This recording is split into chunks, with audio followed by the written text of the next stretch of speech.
touch the ground. Everybody wants to know how. Brick by brick, I put them in the ground. Don't look back.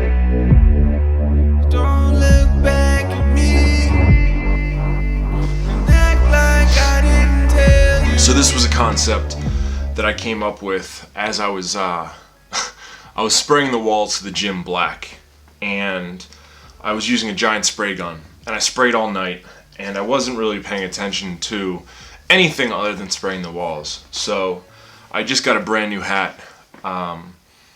It was actually pretty much this exact hat, and it bothered me because it was so white. Just the hat was like so fresh and so perfect, and all my clothes are generally ruined from the process. Whenever I print, I mean, everything about me, if you know me, I'm always covered in ink. I'm always covered in something, whether it's working on cars or whatever it is. I'm always sort of a little dirty. And when I got done spraying, I took the hat off, and I realized that across the top of the hat, and very uneven, there was this fantastic overspray, all over me, but all over the hat, and sort of like the gradient that the hat received from the overspray. Just, I loved it, and I kept wearing that hat forever. And one day I thought to myself, you know what? I could do this for the line.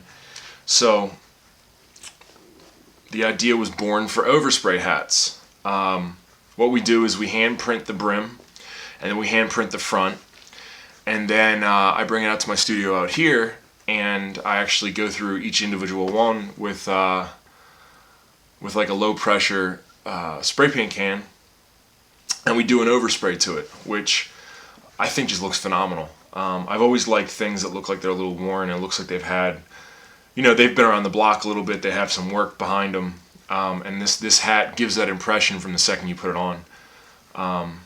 I love it. I absolutely love it. I've always loved working with my hands. I've always loved projects that after you're done, not only have you accomplished something, but you've also sort of fucked up your own shit a little bit. I mean, I know people like to deadlift and they like their calluses, and there's something about putting in work where you have to sacrifice a little bit of yourself. So I don't know. I love being covered in paint. I love it all, and I hope you guys do too. So we'll be releasing this on Black Friday along with a bunch of other different projects. Thank you. Brick by brick, I put them in the ground. Don't look back.